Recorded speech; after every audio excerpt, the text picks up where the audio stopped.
네가 이걸 열겠다고? 그래, 성공하면 100억을 주마. 스티븐 리 대표의 목소리는 절망으로 가득 차 있었죠. 그 앞에 서 있는 건 겨우 14살 된 한국계 소년뿐이었어요.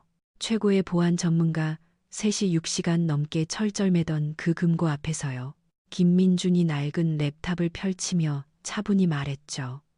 제가 할게요. 사실 민준이 이 자리에 오게 된 건 불과 몇 시간 전 일이었죠. 엄마의 전화 한 통이 시작이었어요. 민준아, 오늘 일이 좀 늦겠구나. 수화기 너머로 엄마 은주의 목소리가 들려왔죠. 민주는 침대에서 모니터를 보며 물었어요. 얼마나요? 새벽 2시는 돼야 할 텐데 심심하면 회사 와서 로비에 있어도 된단다. 민주는 솔깃했어요. 집에서 혼자 있느니 회사 로비가 낫겠다 싶었죠. 민준이 7살 때 기억이 스쳤습니다. 엄마 손잡고 미국행 비행기 기다리던 날이요.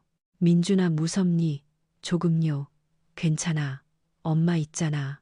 미국 가서 공부 열심히 해서 훌륭해지자. 어린 민준은 고개를 끄덕였지만 속으론 무서웠죠. 9살 때 미국 학교 처음 갔던 날이 떠올랐습니다. 아이들의 최신 태블릿과 노트북을 보며 민준은 충격받았죠. 엄마 나도 저런 컴퓨터 갖고 싶어. 미안해 민준아. 엄마가 돈 벌어서 꼭 사줄게. 은주의 목소리는 떨리고 있었죠. 민주는 그 후로 엄마한테 갖고 싶은 걸 말하지 않았습니다. 점심시간마다 민주는 도서관으로 갔어요. 아이들과 어울리기 힘들었거든요. 하지만 도서관 컴퓨터는 민준을 반겨주었죠. 여기 누가 써요? 아무도 안 써. 너 매일 오는구나. 사서 할머니가 민준에게 웃어주셨죠. 거기서 민준은 처음 프로그래밍을 배우기 시작했죠. 10살 때 민준은 생일 선물로 중고 노트북을 받았어요. 화면에 금이 가고 키보드 알이 빠져 있었지만 민준에겐 보물이었죠. 엄마, 저 게임 하나 만들었어요. 정말? 어떤 건데? 화면엔 픽셀 로봇이 돌아다니고 있었죠. 민준의 첫 작품이었어요. 은주의 눈가가 촉촉해졌습니다. 그 후로 민준은 밤새도록 컴퓨터와 씨름했습니다. 인강을 듣고 해커 포럼을 뒤지고 직접 코딩하며 실력을 키워갔죠. 민준아, 무리하지 마라. 건강이 먼저지. 엄마 조금만요. 거의 다 됐어요. 매일 밤 반복되던 대화였습니다. 새벽 3시 집을 나서는 엄마 뒷모습을 민준은 창문으로 지켜봤죠. 구부정한 어깨에 무거운 청소 장비를 맨 모습이 가슴 아팠습니다. 엄마는 왜 이렇게 힘들게 살아요? 민준이 물어본 적이 있었죠. 민준이랑 행복하게 살려고 그러지. 엄마는 민준이가 행복하면 돼. 그 말이 민준의 마음을 더 무겁게 만들었죠. 12살부터 민준은 하얀 토끼란 닉네임으로 포럼 활동을 했어요. 전 세계 해커들과 보안 이슈를 토론하며 실력을 쌓았죠. 이 취약점은 어떻게 막지? 버퍼 오버플로우 패치 먼저 하고 인증 절차 강화해봐요. 민준의 답은 늘 정확했죠. 나이를 숨겨서 아무도 애인 줄 몰랐고요. 13살 때 민준은 기업 보안 문제도 해결해줬죠. 익명으로 신고하고 해결책을 줬거든요. 하얀 토끼님 감사합니다. 덕분에 큰 사고 막았네요. 감사 메일을 받고 민준은 온몸에 전율을 느꼈죠. 내 능력이 세상에 도움된다는 걸 처음 깨달은 순간이었어요. 그렇게 민준은 버스를 타고 엄마 회사인 아르케온 코퍼레이션으로 갔어요. 실리콘밸리의 야경이 창밖으로 스쳐갔죠. 평범한 밤일 줄 알았어요. 1층 로비 소파에서 노트북을 켰을 때 행인들의 대화를 엿들었어요. 양자 암호가 완전히 엉망이 됐어. 이런 건 처음이야. 타임락까지 시간도 없는데 어쩌지. 민준의 귀가 번뜩였죠. 양자 암호. 그건 자기가 밤새 파고든 분야. 상황이 그렇게 심각해. 민준은 혼잣말을 했어요. 호기심이 일었죠. 이론으로만 보던 최첨단 시스템을 직접 볼 기회였으니까요. 엘리베이터로 가는 민준의 발걸음이 빨라졌죠. 승강기 안에서 민준의 가슴이 뛰었죠. 45층 누르는 손끝이 떨렸지만 설레기도 했고요. 이런 기회 다시 없어 민준은 마음을 다잡았어요. 45층 사무실 문 앞에 섰을 때 민주는 잠시 망설였습니다. 안에서 들리는 다급한 소리와 기계음이 심각함을 말해줬거든요. 들어가도 될까? 그럼에도 호기심은 공포를 넘어섰습니다. 문을 열고 발을 들이자 일순간 모든 눈동자가 김민준을 향해 꽂혔죠. 어른들의 경악한 얼굴, 어지러운 장비들, 무엇보다 압도적인 위용의 거대한 금고가 눈에 들어왔습니다. 누구니? 어떻게 들어왔지? 당혹감이 서린 목소리들이 사방에서 빗발쳤습니다. 그때 한 사내가 김민준에게 다가왔죠. 정장 차림이었으나 넥타이는 풀려 있고 머리카락은 엉망이었습니다. 꼬마야, 여긴 어른들의 일터란다. 여긴 왜 왔니? 죄송해요. 어머니가 이곳 청소 담당이셔서요. 김민준의 대답에 스티븐의 굳은 표정이 다소 풀어졌습니다. 김민준은 금고를 응시하며 읊조렸죠. 퀀텀 암호화 시스템이군요. 업데이트 충돌 탓에 무한 루프에 빠진 듯한데 순식간에 사무실에 정적이 감돌았습니다. 스티븐이 김민준을 재차 쳐다보았죠. 네가 그걸 알아? 김민준이 고개를 끄덕이자 곧 운명을 뒤흔들 말이 튀어나왔습니다. 스티븐 리의 절박한 목소리가 허공을 가르고 나왔죠. 네가 이 금고를 열 수 있다는 거니? 김민준의 심장이 쿵 하고 내려앉는 것만 같았습니다. 모두의 이목이 집중된 상황에서 스티븐이 덧붙였습니다. 좋아, 성공한다면 100억을 주마. 사무실의 공기는 차갑게 얼어붙었죠. 새 전문가가 김민준을 보는 눈엔 의구심과 당혹감이 역력했습니다. 6시간의 처절한 실패 끝에 등장한 14세 소년이 해법이라니 그들에겐 모욕이나 다름없었죠. 알렉스 포스터 박사가 먼저 입을 뗐습니다. 에테르 아카데미에서 20년 넘게 암호학을 판 사람이었죠. 잠깐, 말도 안 되는군. 우리가 6시간째 못 푼 난제를 어린애가 푼다고? 그의 어조엔 상처 입은 자존심이 가득했습니다. 이마에 식은땀을 훔치며 김민준을 위아래로 훑어보았죠. 제이크 라이언은 팔짱을 낀 채 경계심 어린 눈으로 김민준을 주시했습니다. 전직 이클립스 프로젝트 요원으로 기밀을 다뤄온 그에게 보안은 장난이 아니었으니까요. 애송이가 뭘 안다고 나서는 거지. 이건 소꿉장난이 아니야. 라이언의 목소리는 냉혹하고 날카로웠습니다. 그는 사무실을 서성거리며 초조한 기색을 감추지 못했죠. 클레어 첸은 안경을 벗고 눈을 비비고 있었습니다.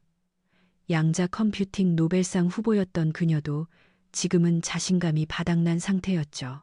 이게 가당키나 한가요? 우리가 무언가 놓친 건 아닐지. 그녀의 손가락이 떨리며 자판을 더듬었습니다. 평생을 자부해온 분야에서 한계에 부딪힌 충격이 컸던 탓입니다. 스티븐은 김민준을 보며 10년 전을 회상했습니다. 펠로 엘토의 좁은 차고에서 동료들과 꿈을 꾸던 시절을요. 그때도 세상은 그들을 비웃었습니다. 스탠포드를 갓 나온 애송이들이 뭘 하겠냐면서요. 하지만 그들은 해냈고 지금의 아르케온 코퍼레이션을 일궈냈습니다. 5년 전 구글과의 첫 계약을 따냈던 때가 스쳤습니다. 손이 떨릴 만큼 환희에 찼던 순간이었죠. 우리가 해냈어. 정말 해냈다고. 사무실에서 직원들과 환호하며 기뻐했던 그날, 꿈은 현실이 되었습니다. 그러나 지금은 상황이 달랐습니다. 10년의 공든 탑이 하룻밤새 무너질 위기였으니까요.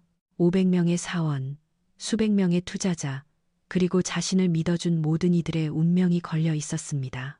이런 식으로 끝낼 순 없어. 스티븐은 저절로 주먹을 꽉 쥐었습니다.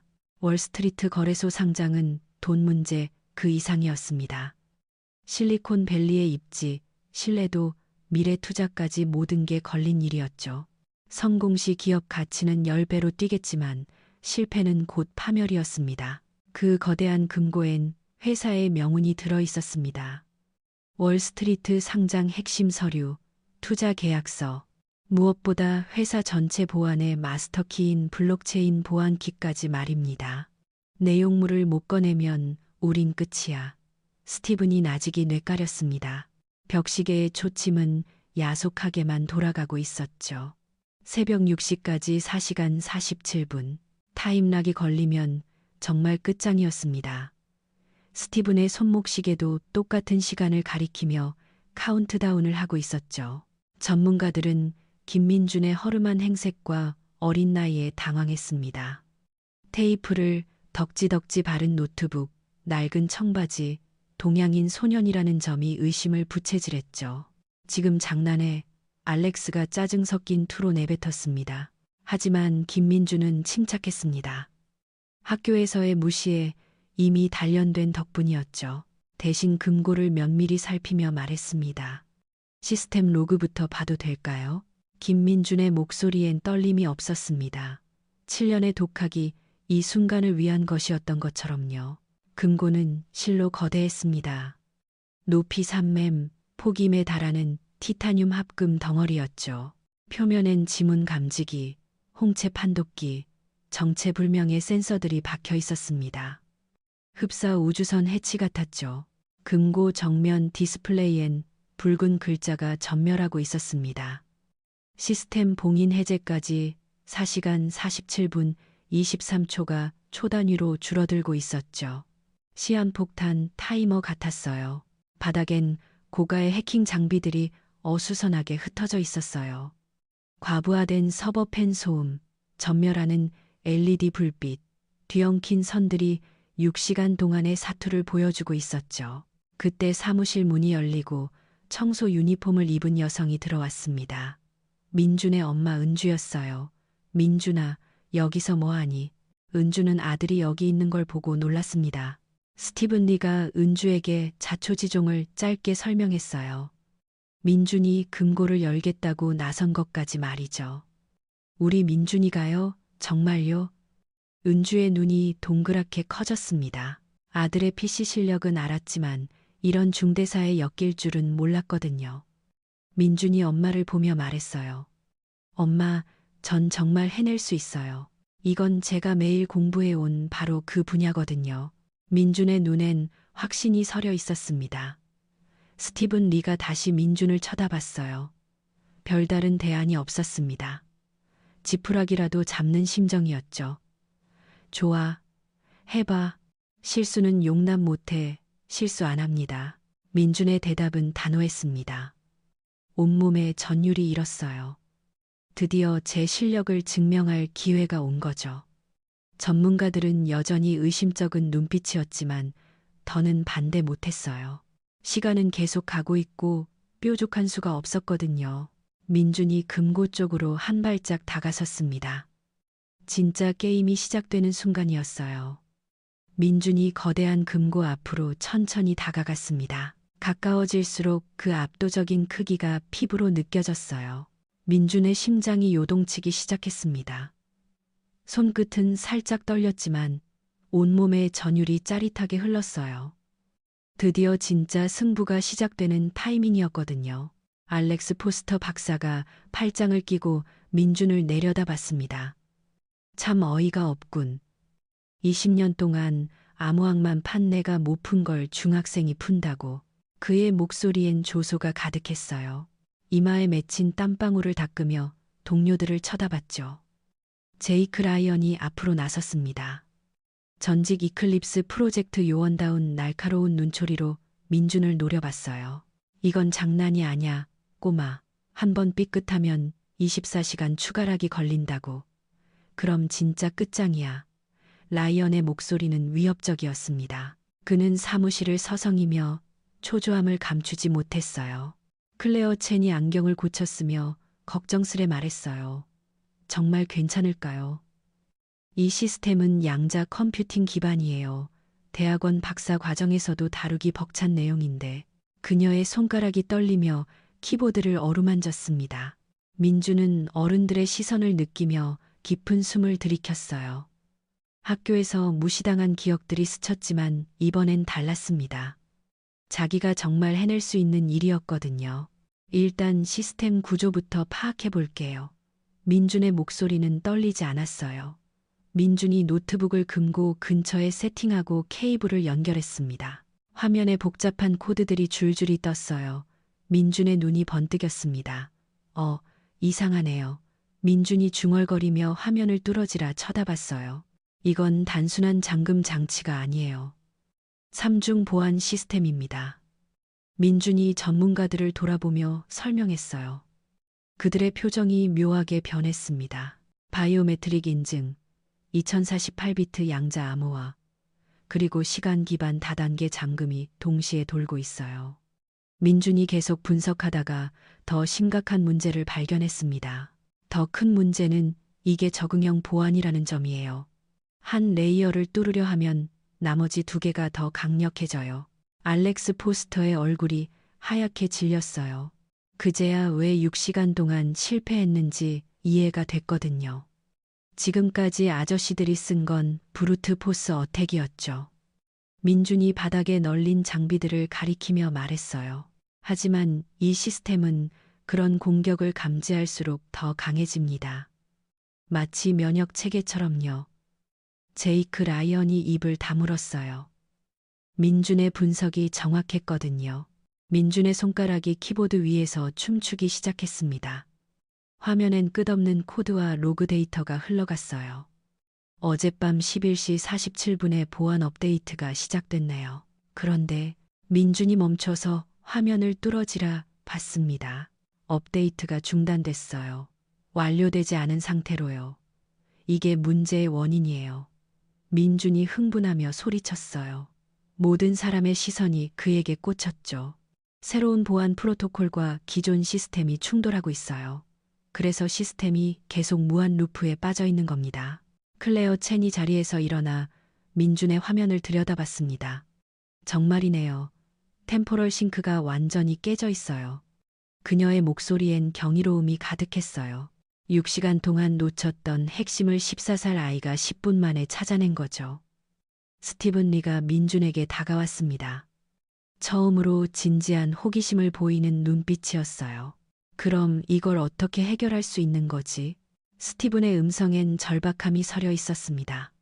민준은 키보드 위에 손을 얹었죠. 전신이 팽팽하게 긴장되었습니다. 일단 충돌하는 프로토콜부터 떼어내 볼게요. 난해한 코드를 써 넣기 시작했죠.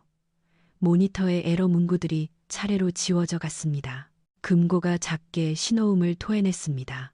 제1 보안 레이어 LED가 녹색으로 변했죠. 성공이야. 민준이 작게 환호했어요.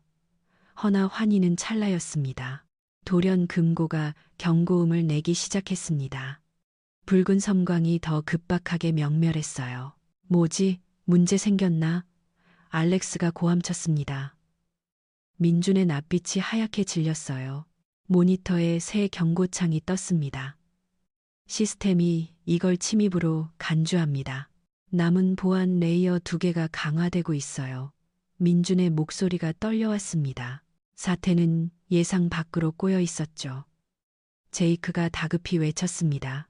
멈춰. 이러다 24시간 락 걸리면 끝장이야. 그러나 민준은 계속 타건했습니다. 포기란 없었으니까요. 잠시만요. 묘해요. 민준이 화면을 뚫을 듯 응시하며 말했죠. 이 패턴 단순 업데이트 충돌이 아닙니다. 누군가 의도한 것 같아요. 민준의 눈이 빛났습니다. 민준이 고개를 들어 스티븐을 보았어요. 최근 내부자가 시스템에 손댄 적 있나요? 이건 단순 실수가 아닌 듯해요. 사무실의 정적이 감돌았습니다. 민준의 말이 새로운 가능성을 비췄으니까요. 스티븐의 표정이 딱딱히 굳어졌죠. 내부에 배신자라도 있나? 시간은 흐르고 문제는 생각보다 훨씬 꼬여 보였습니다. 계속해봐. 스티븐이 무겁게 말했죠. 이젠 민준만이 유일한 희망이었으니까요. 사무실엔 무거운 침묵만 흘렀죠. 민준의 첫 시도는 절반의 성공이자 상황을 더 꼬아버린 격이었습니다. 금고 경고음 속에 민준의 어깨가 축 늘어졌습니다. 손끝이 싸늘하게 식어감을 느꼈죠. 알렉스 포스터 박사가 참았던 화를 터뜨렸죠. 이것 봐. 내가 뭘 했어? 애가 뭘 안다고 건드려. 그의 고성이 사무실 전체를 울렸습니다. 이마엔 핏대까지 솟아 있었죠. 20년 경력이 무시당하니 이런 기분이 드는구나. 제이크 라이언이 벽시계를 가리키며 차갑게 뱉었죠. 이제 4시간 15분 남았어. 한 번 더 실패하면 24시간 낙이야. 그럼 진짜 끝장이라고. 그는 사무실을 성큼 걸으며 초조해했습니다. 전직 이클립스 프로젝트 요원으로서 이런 무력감은 처음이었죠. 클레어 첸이 안경을 벗고 눈을 비비며 말했죠. 양자 시스템이 이토록 불안정해선 다음 시도가 더 위험해요. 그녀 손이 떨리며 노트북 화면을 훑었습니다. 평생 이 바닥에서 이런 변수를 만난 건 처음이었죠. 민주는 제 노트북 화면을 멍하니 응시했습니다. 화면엔 여전히 붉은 에러 문구가 깜빡였죠. 가슴 한켠이 차갑게 식는 느낌이었습니다. 내가 너무 성급했나. 민준의 맘속에 의구심이 스며들었죠. 은주가 아들을 보는 눈빛엔 걱정이 가득했습니다. 민준의 어깨가 떨리는 걸 놓치지 않았거든요. 민준아, 괜찮니? 너무 무리하지 마라. 은주의 부드러운 목소리가 민준의 마음을 달래주었죠. 허나 동시에 더욱 미안한 마음이 들었습니다. 스티브는 창 너머 실리콘밸리 야경을 바라봤습니다. 10년간 공들인 모든 게 무너질 위기였죠. 하지만 이상하게 민준을 원망하는 마음은 안 들었습니다. 이 아이가 여태 우리가 못 찾은 걸 발견한 건 사실이야. 스티븐의 마음엔 여전히 희망이 있었죠. 민준이 다시 화면을 자세히 들여다보기 시작했습니다. 좌절감을 떨치고 다시 집중하려 노력했죠. 잠깐 이상하네요. 민준의 눈이 번뜩였습니다. 오류 메시지 사이에서 어떤 규칙적 패턴을 발견했거든요. 이 오류 코드 무작위가 아니에요. 민준이 흥미진진한 목소리로 말했죠. 키보드를 두드려 데이터를 정렬하기 시작했습니다. 47초마다 같은 순서로 반복되고 있어요. 이건 단순 시스템 오류가 아니라 클레어가 민준의 화면을 들여다보며 눈을 크게 떴죠. 정말이네요. 템포럴 패턴이 있어요. 그녀 목소리엔 놀라움과 감탄이 섞여 있었습니다. 6시간 동안 놓친 핵심을 다시금 민준이 찾아낸 거죠. 민준의 손가락이 빠르게 코드를 입력했습니다. 화면에 세 분석 결과가 나타났습니다. 메모리 버퍼 오버플로우예요. 인증 서브루틴에서 일어나고 있어요. 민준의 목소리가 점차 확신에 차기 시작했죠. 암호화 실패가 아니었어요. 새 바이오메트릭 시스템이 기존 양자 아키텍처보다 빠른 속도로 인증 요청을 보내고 있어요. 민준이 스티븐을 응시하며 말을 꺼냈습니다. 혹시 최근에 스캐너 장비를 새로 들이셨나요? 스티븐의 동공이 확장되었습니다. 문득 생각이 났던 것입니다. 그렇군. 사흘 전에 신형 홍채 인식기를 달았어. 그는 고무되어 손뼉을 쳤습니다. 민준의 진단이 딱 들어맞고 있었으니까요. 민준이 부연 설명을 이어갔습니다. 신규 시스템은 마이크로초 기반인데 구형 양자 시스템은 밀리초 기준입니다. 타임 프레임워크 자체가 판이한 겁니다. 알렉스 역시 고개를 주걱거렸습니다. 이론상 결점 없는 논리였으니까요. 그럼 이 충돌을 풀려면 어찌해야 하지? 제이크가 처음으로 민준에게 진중하게 물었습니다. 이제 그 역시 민준의 실력을 인정하기 시작한 탓입니다. 민준이 잠시 사색에 잠겼습니다. 웹상에서 유사 사례를 본 적이 있었죠. 동기화가 답이에요. 두 시스템이 동일 리듬을 타게 해야 합니다. 민준의 눈빛이 빛났습니다. 클레어가 고개를 저었죠. 허나 수동으로는 안 돼요. 관리자 권한 없이는 타임 프레임워크 수정이 불가해요. 그녀의 어조엔 아쉬움이 배어 있었습니다. 관리자 권한 따위 필요 없을지도 몰라요. 민준이 돌연 외쳤습니다. 무언가 차가난 표정이었죠. 비상 프로토콜을 쓰면 됩니다. 시스템이 알아서 동기화하도록 유도할 수 있어요. 제이크가 우려하며 말했습니다. 비상 프로토콜은 위험해. 자칫하면 시스템이 전부 초기화될지도 몰라. 허나 민준은 확신에 차 있었죠. 스티븐이 시계를 재차 확인했습니다.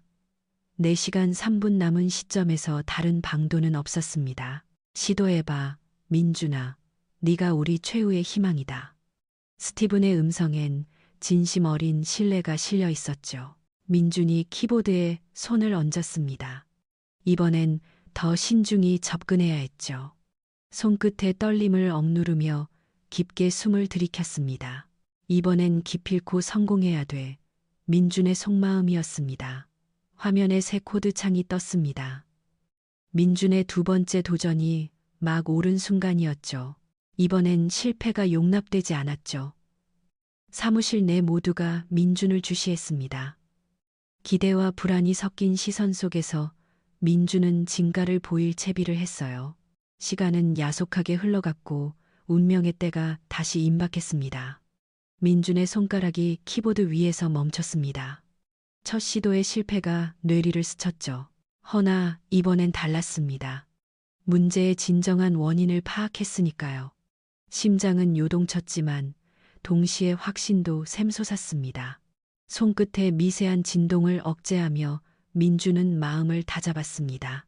비상 프로토콜에 접속하려면 시스템이 위험 상태라 인지케 해야 해요. 민준이 조심스레 설명했습니다. 무시선이 쏠린 가운데 민준의 목소리는 놀랍도록 침착했습니다. 허나 진짜 위험해지면 안 되죠. 가짜 위기 신호를 쏘는 겁니다. 알렉스가 미간을 찌푸렸습니다. 20년이나 암호학을 팠지만 민준의 방식은 교과서 밖의 것이었거든요. 스푸핑 어택 말인가. 허나 이 시스템은 그런 기만을 식별할 수 있어. 그의 목소리엔 여전히 의구심이 가득했습니다. 단 예전과 달리 조롱 기운은 없었죠. 민준이 고개를 저었습니다. 속이는 게 아니라 시스템 언어로 대화하는 겁니다. 비상 프로토콜 가동 조건을 정확히 충족시키는 거죠. 민준의 눈이 빛났습니다. 지난 3년 해커 포럼서 익힌 지식이 뇌리에서 정리되고 있었죠. 클레어가 갑자기 손뼉을 쳤습니다. 아, 시스템 아키텍처를 역이용하는 거군요. 그녀의 목소리엔 감탄이 묻어났죠.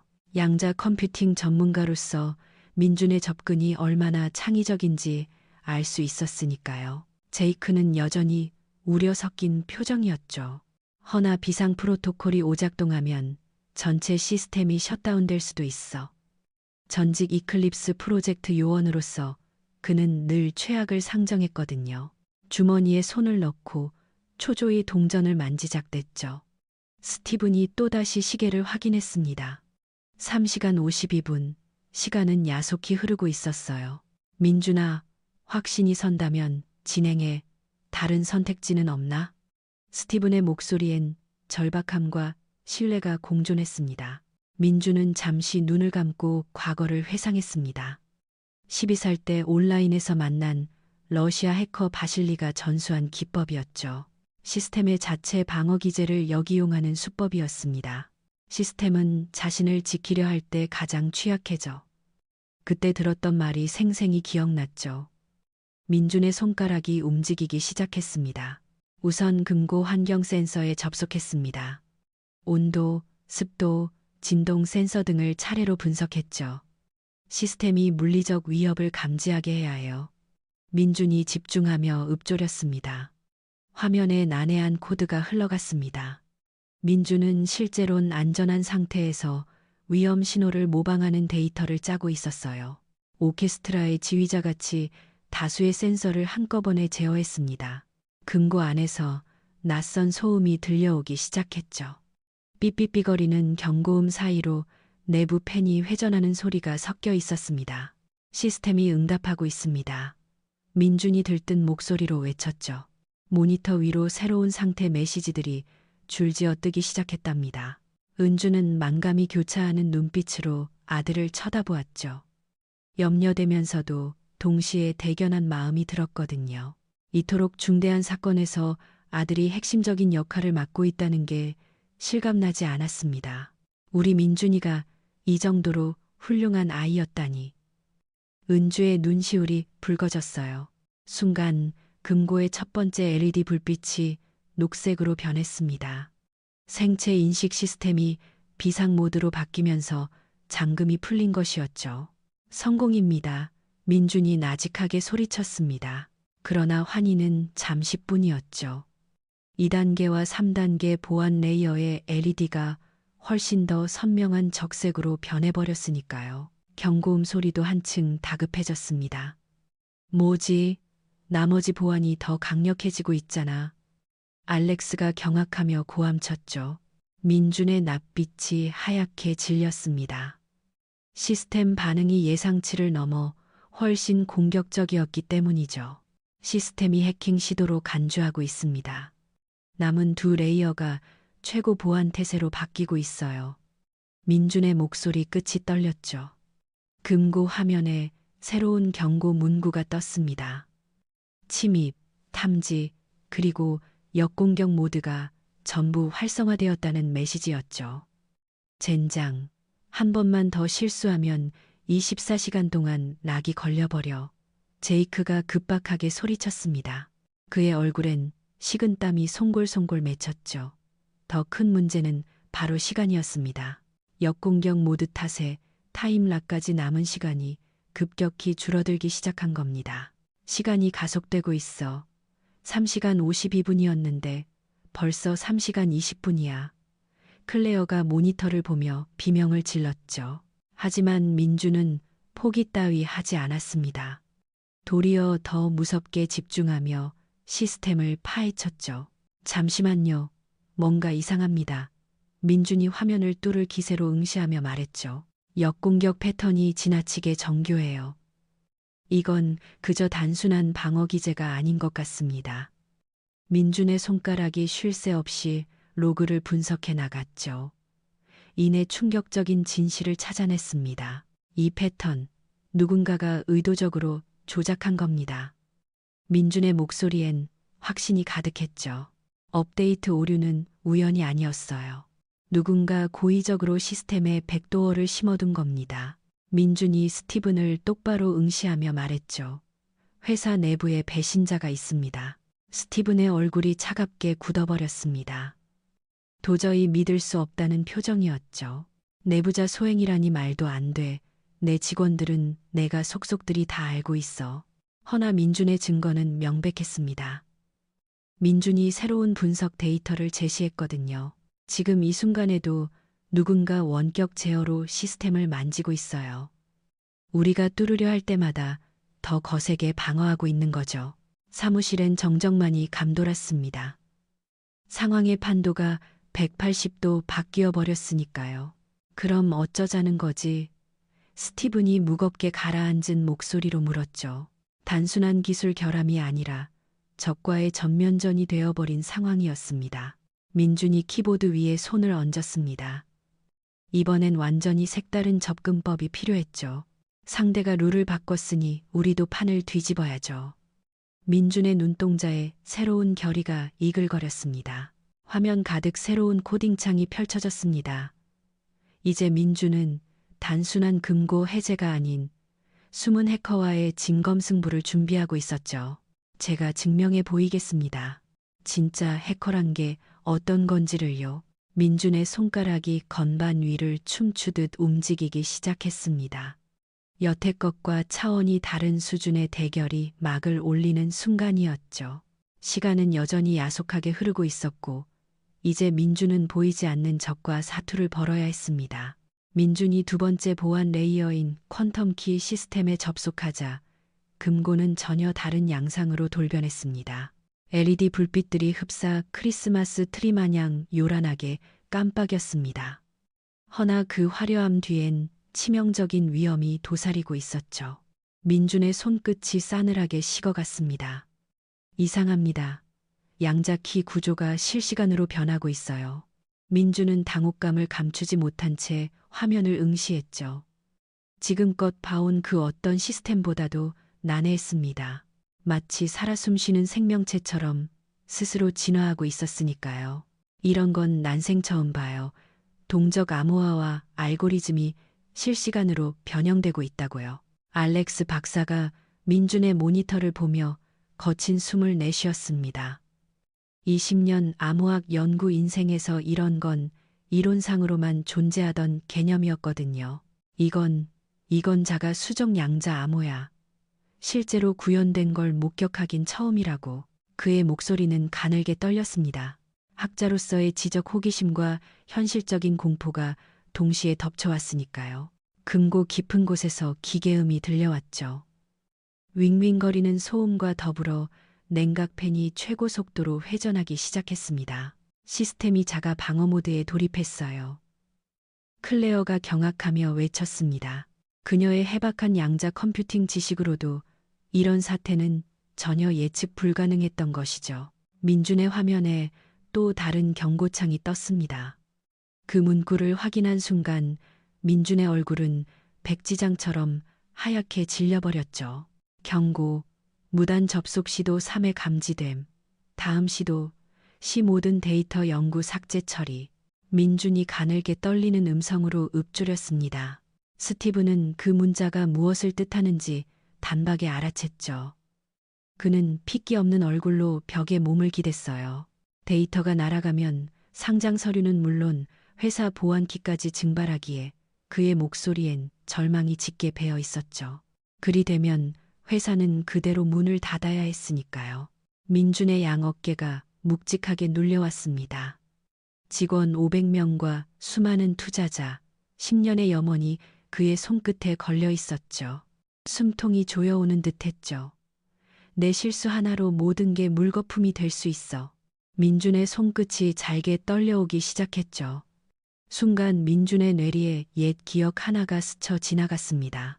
11살 무렵 전산실 서버를 실수로 먹통되게 했던 사건이었죠. 당시 선생님의 표정과 친구들의 조소가 선명히 떠올랐습니다. 또다시 실패하면 어쩌지? 민준의 마음속에 불신이 싹트기 시작했습니다. 은주가 아들의 떨리는 손을 보며 가슴 아파했습니다. 아직 어린아이가 감당하기엔 너무 벅찬 짐이라는 게 안쓰러웠죠. 민준아, 너무 압박감 느끼지 마. 넌 내가 할 수 있는 만큼만 하면 돼. 은주의 나긋한 목소리가 민준의 마음을 잠시 어루만져 주었죠. 허나 은주의 속내도 복잡하기만 했습니다. 아들의 성공을 빌면서도 한편으론 이런 중압감에서 노연하길 바랐으니까요. 내가 애를 이런 사지로 내몬 건 아닐까. 은주의 가슴도 답답했습니다. 제이크가 시계를 확인하더니 싸늘하게 뱉었습니다. 남은 시간은 이 시간 47분이야. 이번이 마지막 기회고 실패하면 그걸로 다 끝장이야. 그의 어조는 감정 하나 섞이지 않은 팩트 그 자체였어요. 전직 이클립스 프로젝트 요원 특유의 냉철함이었죠. 클레어가 노트북으로 시스템을 훑으며 말했습니다. 양자 상태가 끊임없이 요동치고 있어요. 흡사 살아있는 생물 같아요. 이 정도의 난해함은 대학원에서도 못 배워요. 그녀의 말시엔 경이로움과 공포가 뒤섞여 있었죠. 스티븐이 민준의 앞에 한쪽 무릎을 꿇고 앉았죠.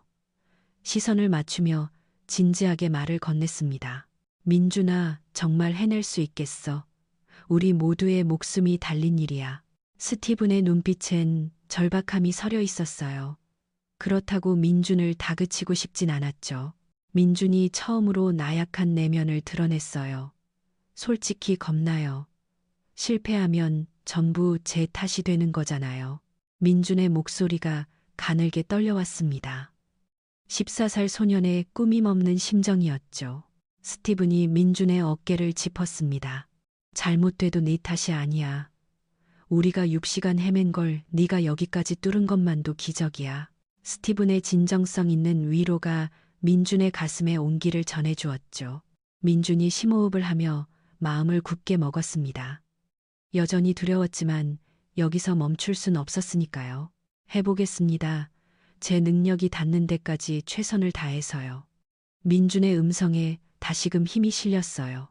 바로 그 순간 민준의 모니터에 기이한 일이 벌어졌습니다. 커서가 제멋대로 움직이기 시작한 겁니다. 누군가 제 시스템을 해킹하고 있어요. 민준이 경악하며 외쳤죠. 보이지 않는 적수가 실시간으로 회방을 놓고 있었던 거예요. 화면에 문구 하나가 떴습니다. 그만둬라. 넌 날 못 이겨. 익명의 해커가 정면으로 승부를 걸어온 셈이죠. 민준의 온몸의 전율이 일었습니다. 민준의 눈빛이 달라졌죠. 공포 대신 승부욕이 활활 타올랐습니다. 누군지 몰라도 절대 안 져요. 민준의 손가락이 자판 위에서 춤추듯 빠르게 움직였습니다. 두 개의 커서가 화면 속에서 맹렬히 부딪혔어요. 하나는 민준의 것, 또 하나는 정체불명 해커의 것이었죠. 흡사 바둑 대국을 하듯 서로의 수를 읽으며 방어하고 공격했습니다. 알렉스, 제이크, 클레어 모두 이런 광경은 난생 처음이었죠. 실시간 해킹 배틀이 눈앞에서 펼쳐지고 있었으니까요. 저런 걸 눈앞에서 보게 되다니. 알렉스가 넋을 잃고 뇌까렸어요. 익명의 해커는 진짜 고수였습니다. 민준이 뚫으려는 지점을 간파하고 미리 막아섰거든요. 민준의 머릿속을 들여다보는 것 같았죠. 허나 민준도 호락호락 당하진 않았죠. 상대의 허를 찌르는 우회 경로로 파고들었습니다. 7년 독학의 내공을 전부 쏟아부었어요. 벽식의 초침은 야속하게만 돌아갔습니다. 이 시간 35분, 34분, 33분, 시간은 우릴 기다려 주지 않았죠. 민준과 해커의 공방이 격해질수록 양자키 시스템은 더욱 꼬여만 갔어요. 최후의 보안 레이어까지 남은 시간도 촉박했죠. 이제 진짜 끝이야. 민준이 이를 악물고 읊조렸어요.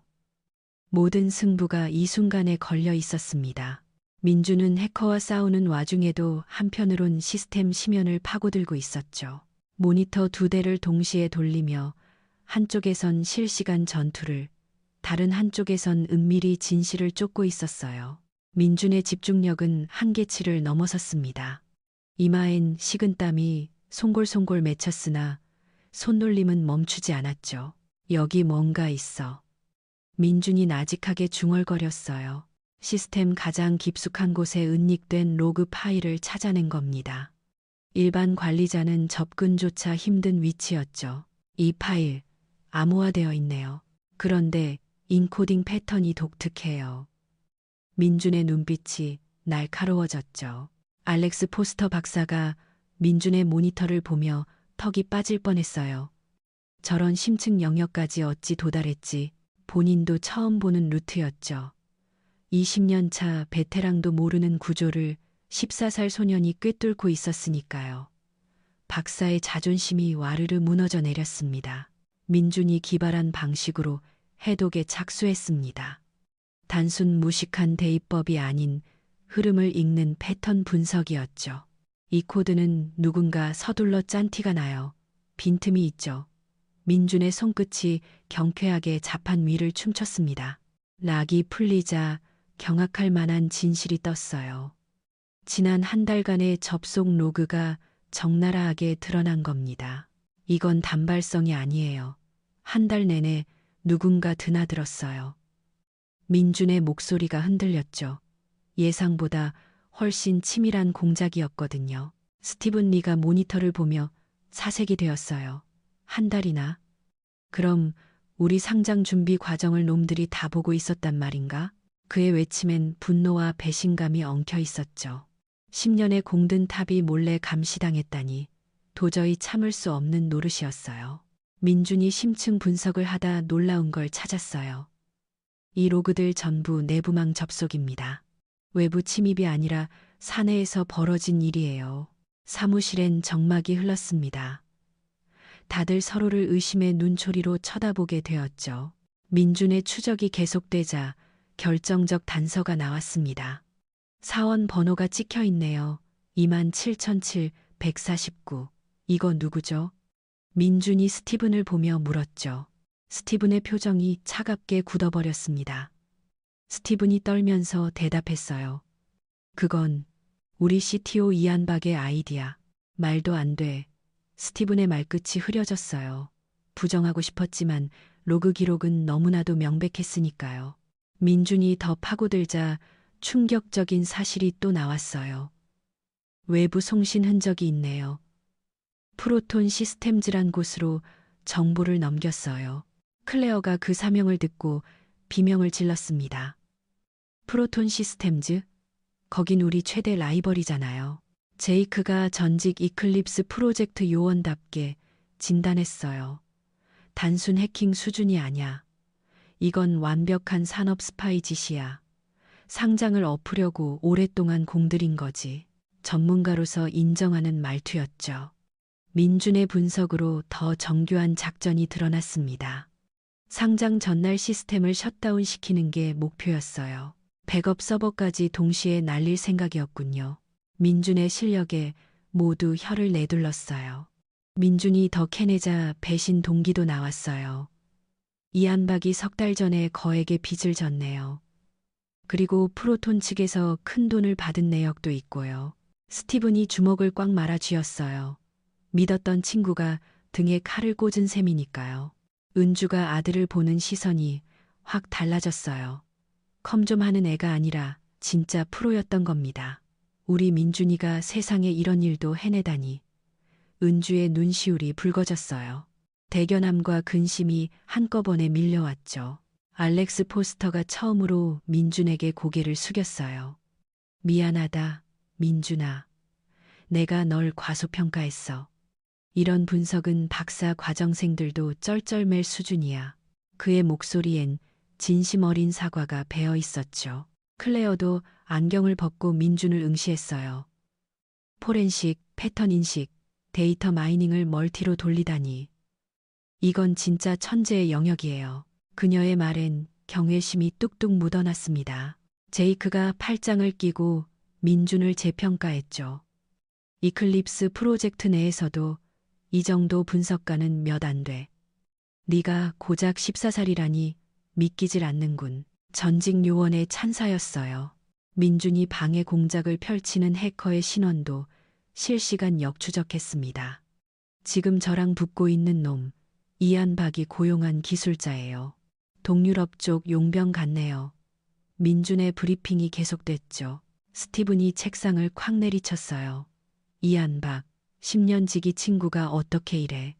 배신감에 치를 떨었지만 민준에 대한 고마움도 커져만 갔습니다. 판이 완전히 뒤집혔어요. 이건 단순 보안 문제가 아니라 기업 간 첩보전이었으니까요. 적이 누군지 파악됐어요. 민준이 단호하게 말했죠. 상대를 알았으니 이제 룰을 바꿔버릴 수 있습니다. 민준이 새 코딩 창을 띄우며 선언했죠. 더는 수비만 하지 않겠다는 뜻이었어요. 사무실 사람들의 눈빛도 싹 바뀌었습니다. 의심과 무시는 사라지고 믿음과 경탄만이 가득했죠. 민준아, 네가 우리 라스트 찬스다. 스티븐이 간절하게 말했어요. 민준이 키보드 위에 손을 얹었죠. 바야흐로 진짜 전쟁의 서막이었습니다. 적을 식별했으니 공략법도 보여요. 민준의 눈동자에 새로운 투지가 이글거렸어요. 허나 야속하게도 시간은 계속 흐르고 있었죠. 이 시간 8분 남았어요. 진실은 드러났지만 금고는 여전히 굳게 닫혀 있었죠. 민준이 최후의 준비를 마치며 나지막이 말했습니다. 이제 제 진가를 보여드리겠습니다. 모든 것이 드러난 이 시점, 최후의 대결이 막을 올리려 하고 있었죠. 민준의 손이 키보드에 닿자마자 화면에 메시지가 떴습니다. 게임 시작이다. 꼬마 녀석. 동유럽 프로 해커가 보내온 도전장이었죠. 민준의 가슴은 뛰었지만 온 신경은 날카롭게 곤두섰습니다. 그동안 해온 모든 대비는 오직 이 순간을 위해서였으니까요. 손끝에 미세한 떨림을 잠재우며 민준은 본격적인 전쟁에 뛰어들었습니다. 화면 위 두 커서가 번개같이 움직였죠. 민준과 해커의 코드가 실시간으로 격돌하고 있었습니다. 마치 두 검객이 칼을 맞대는 듯했죠.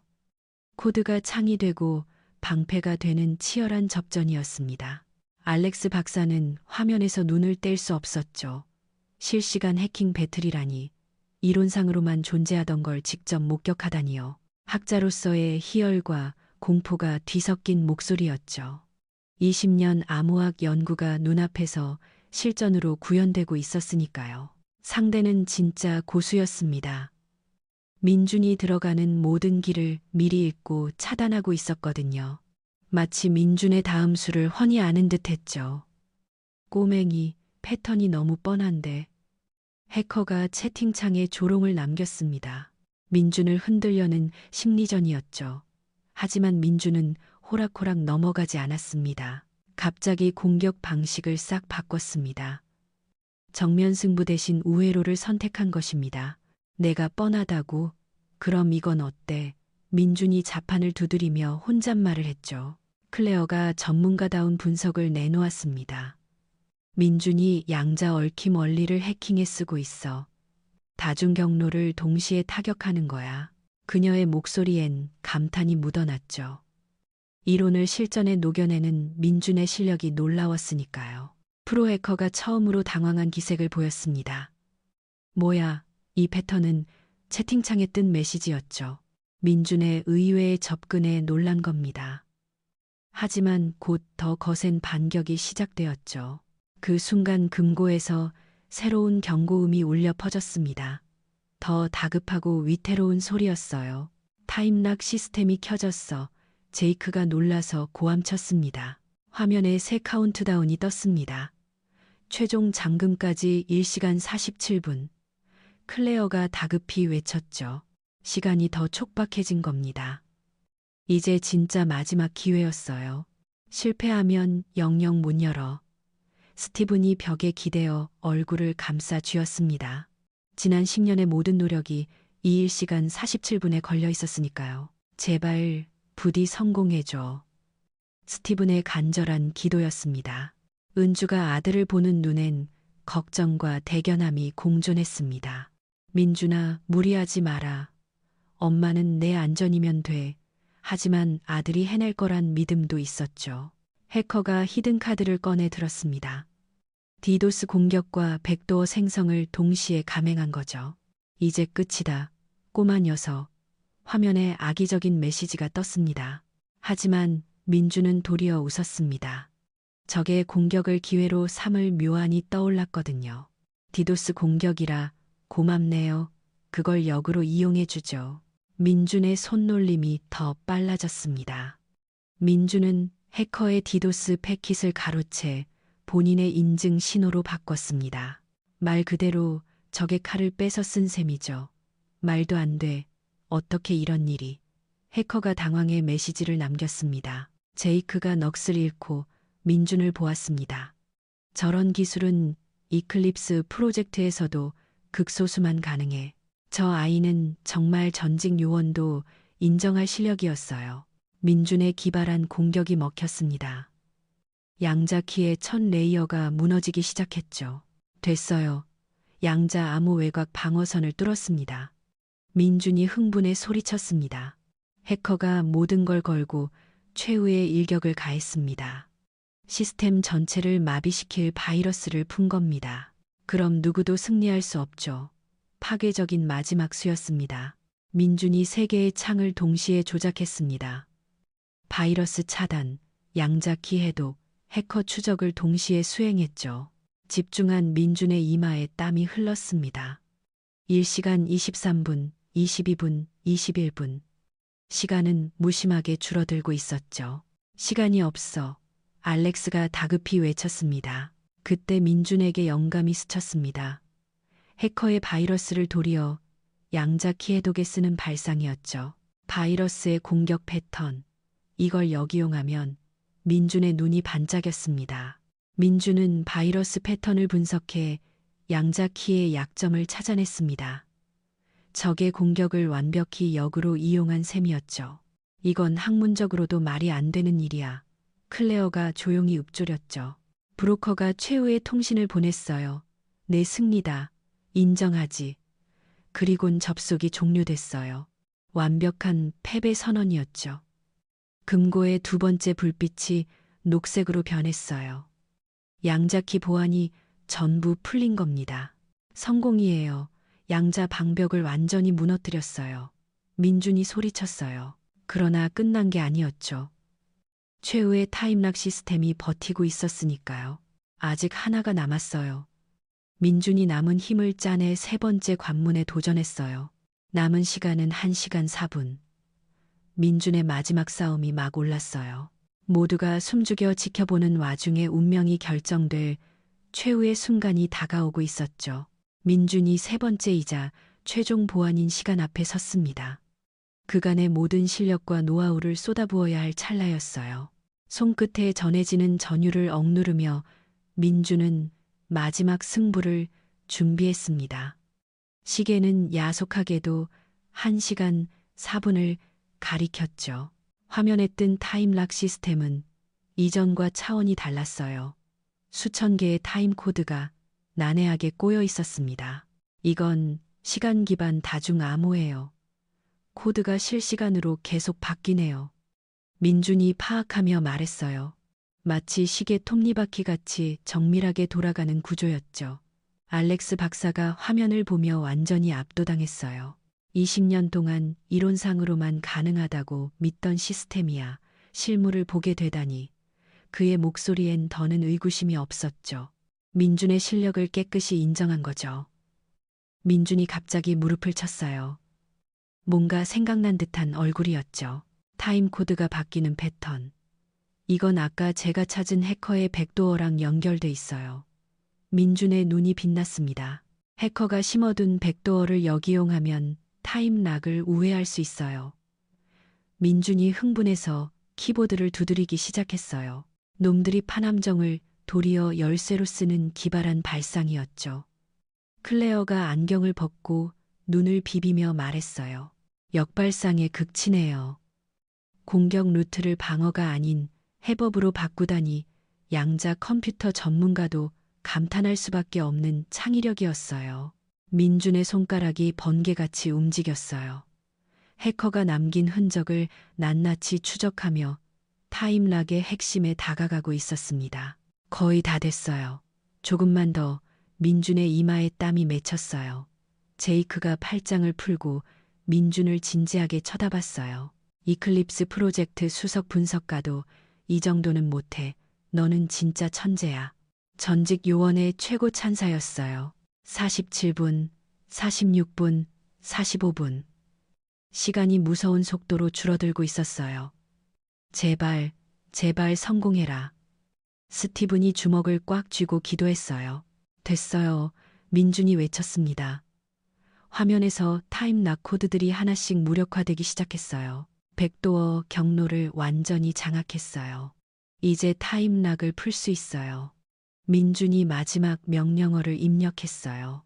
모든 사람이 숨을 죽이고 지켜봤습니다. 10년의 꿈이 이 순간에 달려 있었거든요. 캄캄했던 금고에서 부드러운 청색 불빛이 새어나오기 시작했어요. 그리고 들려온 건 천사의 목소리 같은 기계음이었습니다.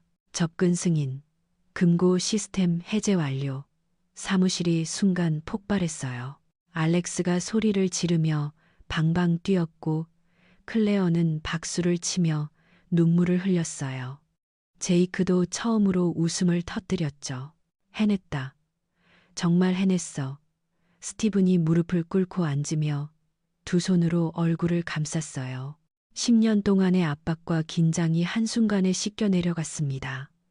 고마워. 정말 고마워. 민준아. 스티븐의 목소리가 떨렸어요. 은주가 아들을 바라보며 눈물을 흘렸어요. 자랑스러움과 안도감이 동시에 밀려왔습니다. 우리 민준이가 정말 대단한 일을 해냈구나. 평생 잊지 못할 순간이었어요. 민준은 그 환호 속에서도 겸손했어요. 혼자 한 게 아니에요. 모든 분이 도움을 주셨잖아요. 14살 아이답지 않은 성숙함이었죠. 알렉스가 민준 앞에 서서 깊숙이 고개를 숙였어요. 민준아, 정말 미안했어. 내가 너를 무시했던 거 평생 후회할 거야. 진심 어린 사과였어요. 클레어도 민준에게 다가왔어요. 네가 보여준 건 단순한 해킹이 아니라 예술이었어. 정말 경의를 표합니다. 그녀가 정중히 인사했어요. 민준이 추가 작업을 하며 말했어요. 해커의 완전한 신원도 추적했어요. 이안박과 함께 법적 처벌을 받을 수 있는 증거도 확보했고요. 완벽한 마무리였어요. 스티븐이 휴대폰으로 급히 전화를 걸었어요. 월스트리트 거래소 상장 발표 예정대로 진행하세요. 10년 꿈이 현실이 되는 순간이었어요. 스티븐이 민준 앞에 무릎을 꿇고 말했어요. 100억, 농담이 아니었어. 정말 줄게. 네가 우리 회사를 구했어. 진심 어린 약속이었어요. 하지만 민준의 대답은 모든 사람을 놀라게 했어요. 돈은 그렇게 많이 필요 없어요. 대신 다른 부탁이 있어요. 이런 일을 더 많이 하고 싶어요. 사람들을 돕는 일 말이에요. 민준의 눈에는 순수한 열정이 가득했어요. 그리고 엄마가 더 이상 힘든 일 안 하셨으면 좋겠어요. 스티븐이 감동하며 말했어요. 자, 우리 아케온 코퍼레이션의 보안 총괄직을 맡아주겠니? 내 나이에 맞춰 아주 파격적인 대우를 약속하지. 완전히 새로운 삶이 열리는 찰나였죠. 창가에는 어느새 동이 트며 새벽 햇살이 스며들고 있었습니다. 긴 어둠이 걷히고 새 아침이 밝아온 겁니다. 민준과 은주, 그리고 아케온 코퍼레이션 모두에게 찬란한 미래가 펼쳐진 순간이었죠. 실로 마법 같은 지난 밤이었습니다. 새벽 6시 30분 아케온 코퍼레이션 로비로 검은 슈트 차림의 무리가 들이닥쳤습니다. 센티넬 포스 요원들이었죠. 민준이 넘긴 결정적 증거로 수사가 개시된 겁니다. 스티븐이 직접 1층 로비로 내려와 전반적인 정황을 브리핑했습니다. 요원들의 눈빛이 점차 날카롭게 변해갔습니다. 오전 7시 이안박이 여느 때처럼 출근하다 주차장에서 긴급 체포되었습니다. 손목에 수갑이 채워지자 그의 안색이 백지장처럼 질려버렸죠. 당신을 산업 스파이 및 불법 해킹 혐의로 구속합니다. 센티넬 포스 요원의 서늘한 일갈이 주차장을 가득 메웠습니다. 민주는 센티넬 포스 측의 모든 증거를 일목요연하게 정리해 넘겼습니다. 로그, 통신 내역, 자금 흐름까지 그야말로 완벽했죠. 이만하면 기소하고도 남습니다. 수석 요원이 혀를 내둘렀어요. 14살 소년이 모았다고 믿기엔 지나치게 프로다웠으니까요. 오전 10시 유럽에서도 희소식이 날아들었습니다. 공조 수사 끝에 브로커까지 검거했다는 통보였죠. 루마니아 부크레스트에서 잡혔답니다. 민준 군이 따낸 IP 주소가 결정타였어요. 센티넬 포스 요원이 엄지를 치켜 세웠습니다. 경쟁사 프로톤 시스템즈 역시 수사망을 피하지 못했습니다. 스파이 사주 혐의로 임원진이 줄줄이 소환 조사를 받게 됐죠. 완전 끝장이네. 저러다 회사 간판 내리겠어. 클레어가 뉴스 화면을 보며 읊조렸어요.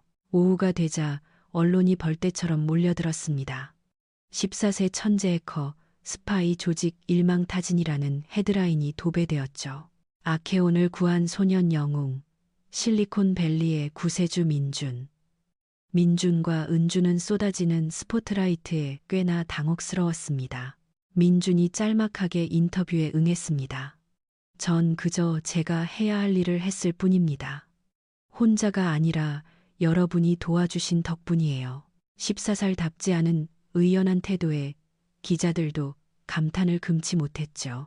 오후 3시 뉴욕 월스트리트 익스체인지에서 아케온 코퍼레이션의 상장 종이 울려 퍼졌습니다. 시초가는 예상치를 50%나 웃돌았죠. 투자자들 역시 민준의 영웅담에 크게 감명받았던 겁니다. 기업 가치가 단 하루 만에 100억 달러를 돌파했어. 스티븐이 수학이 넘어 들려온 소식에 쾌재를 불렀습니다. 스티븐이 민준과 은주를 따로 청해 진지하게 제안했습니다.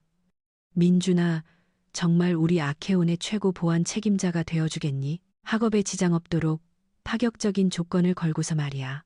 민준의 눈동자가 빛났습니다. 조건이 하나 있어요. 민준이 사뭇 진지하게 답했어요. 제 수익금 일부를 사이버 보안 교육에 투자하고 싶어요. 재능은 있어도 기회가 닿지 않는 아이들을 위해서요. 스티븐은 뭉클한 표정으로 고개를 끄덕였습니다. 은주는 이제 고된 새벽 청소를 나갈 필요가 없어졌어요. 민준이 받은 보상금 덕에 여유로운 생활이 가능해졌으니까요. 정말 꿈만 같구나. 우리 민준이가 이렇게 해내다니. 은주의 눈가에 행복한 눈물이 그렁그렁 맺혔습니다. 한 달 뒤 민준과 은주는 실리콘밸리의 부촌으로 거처를 옮겼습니다. 민준을 위한 전용 서버실까지 갖춘 집이었죠. 최첨단 장비로 채워진 방에서 민준은 벅찬 기쁨을 느꼈습니다. 이걸로 더 많은 사람을 도울 수 있겠어. 닥터 알렉스 포스터, 클레어, 제이크 라이언은 기꺼이 민준의 멘토가 되어주겠다고 자청했습니다. 배우고 싶은 게 생기면 언제든 연락하렴. 우리가 다 가르쳐 줄 테니 알렉스 박사가 인자하게 말했죠. 민준의 첫 공식 프로젝트는 소규모 기업용 보안 솔루션 개발이었습니다. 거대 기업의 전유물인 고급 보안을 누구나 누릴 수 있게 하는 작업이었죠. 보안은 특권 계층의 것이 아니라 모두의 권리여야 합니다. 그것이 민준의 확고한 철학이었죠. 반년 후 민준은 자신의 이름을 내건 사이버 보안 교육 재단을 세웠습니다. 형편이 어려운 아이들에게 컴퓨터 교육을 지원하는 단체였죠. 모든 아이에게 기회가 주어져야 해요. 학교에서 민준을 바라보는 시선도 180도 달라졌습니다. 더는 외톨이가 아니었죠. 많은 아이들이 민준과 친구가 되길 원했습니다. 민준아, 나도 코딩 좀 알려줘. 친구들의 관심 덕에 민준은 더욱 행복해졌어요.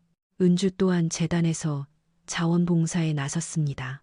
빈곤 가정 아이들의 부모를 지원하는 역할이었죠. 우리가 받은 은혜를 타인에게도 베풀고 싶어요. 은주의 따스한 진심이었습니다. 1년이 지나자 민준의 재단 수강생은 500명을 훌쩍 넘겼습니다. 개중에는 벌써 해킹 대회 입상자도 나왔고요. 선생님 덕에 제 길을 찾았어요. 제자들의 감사 인사가 민준에게는 그 어떤 것보다 값진 보상이었습니다. 스티브는 민준에게 아버지와 다름없는 존재가 되어 주었습니다. 비즈니스뿐 아니라 인생 전반에 걸쳐 아낌없는 조언을 건넸죠. ケンジは家族との再会を果たした後、何よりも先に順の法的問題を解決することに着手した。法廷で執行猶予が言い渡されたとはいえ、窃盗の売価記録は依然として残っていたからだ。ケンジはスーパー側に連絡を入れて丁寧に事情を説明した。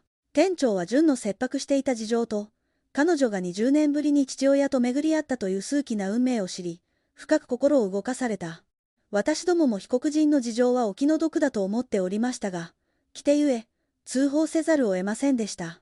まさか判事とお嬢様の間に、そのような事情があったとは、店長は結局、店としての処罰意思を撤回した。これは順にとって大きな救いとなった。所定の手続きを経て、罰金刑は最終的に免除され、順は完全に自由の身となったのだ。検事は、この一連の過程こそが、法の枠組みの中で人の自費外貨にして発言するかを示す、生きた証拠だと感じていた。順が新しい家に来て1週間が経った夜のこと、検事は静かに娘の部屋を訪ねた。順はハルトを寝かしつけ、古びたベビー服を整理しているところだった。検事は娘の前に歩み寄ると、その場に膝をついた。綾香、いや、順。父さんがお前を法廷に立たせたこと、一生かけて背負わせてもらうよ。お父さん、私の過ちでした。粉ミルクを盗んだのは事実ですから。お父さんの判決は公正でした。私を罪人にしたのはこの世の中であって、お父さんじゃありません。順は涙を流しながら、父の手を取り立ち上がらせた。検事は娘を力いっぱい抱きしめた。違うんだ。法は公正だったかもしれないが、父である私は温かくなかった。もしあの時、路地裏でお前にパンと牛乳だけじゃなく、心からの関心と救いの手を差し伸べていたら、お前が法廷に立つことなどなかったはずなのに、私が遅すぎたんだ。彼の涙が順の肩を濡らした。この夜、二人はようやく判事と被告人、あるいは父と娘という複雑な葛藤を乗り越え、誠の家族として結ばれたのだった。しばらくなりを潜めていた誘拐犯への記憶が、再びの檻によみがった。犯人は20年前の交通事故ですでに死亡しており、もはや復讐や処罰を望むことはできなかったが、検事は妻の美代子と共に、かつて娘が発見された、光養護施設、近くの路地を訪れた。そこは古びて薄暗い、ありふれた路地だったが、彼らにとっては娘の20年にわたる苦難が始まった因縁の場所だった。美代子はその場に崩れ落ちて泣き続け、検事は静かに妻を抱き寄せた。二人は犯人への憎悪ではなく、もう終わったんだ。綾香が戻ってきたのだから、という諦めにも似た安堵と感謝の思いを分かち合った。その瞬間、20年間彼らを押しつぶしていた怒りと罪悪感から、ようやく魂が解放されたのだった。純はもう、何かに怯えるように背中を丸めることはなかった。父の愛と母の献身的な支えの中で、彼女は自信を取り戻していったのだ。純は失われた20年を取り戻す。別学業の再開を決意し、ケンジもそれを全面的にバックアップした。美代子はハルトの世話にすべての情熱を注いだ。20年前に売った娘への思いを重ねるように、すくすくと育つ孫の世話を焼くことが、彼女にとって何よりの喜びであり、心の癒しとなっていた。ハルトはケンジの腕に抱かれて、裁判所の牢元を無邪気に笑いながら歩き回り、ケンジの家は家族の幸せな笑い声で満たされていった。時が流れ、ケンジは再び法廷に戻った。しかし、その眼差しは以前とは違っていた。相変わらず冷徹な法理を適用しつつも、その判決には深い人間愛と葛藤が滲んでいた。特に、生活苦による犯罪や少年事件を審理する際、ケンジは静かに目を閉じ、純とハルトの姿を思い浮かべるのだった。彼は被告人席に座る人々が単なる罪人ではなく、複雑な事情と苦悩に満ちた人生を背負った、誰かの娘であり息子であることを知っていた。彼の判決は単に量刑を定めるだけでなく、彼らが社会に戻り再起するための最後の機会を与えるものとなった。ケンジは今や、法を執行するだけの審判所を超え、希望を紡ぐ誠の裁判官として生まれ変わったのだ。数年後、純は学業を終え、困難な環境にある未婚の母たちを支援するソーシャルワーカーとして歩み始めた。彼女は自らの過去の痛みを、他者の傷を癒すための力に変えたのだ。ハルトは健やかで明るい少年に成長し、ケンジにとって何より自慢の孫となった。ケンジの家は今や、三世代が共に暮らすエトカな団らんの場となっていた。20年看守を売っていた娘の部屋には再び明かりが明かり、狂ってしまった運命の歯車は、ようやく正しい時を刻み始めた。彼らの物語は、たとえ始まりがどれほど残酷であっても、人の意志と家族の愛があれば運命の試練を乗り越え、美しい奇跡を起こせるのだという章として、静かに輝き続けている。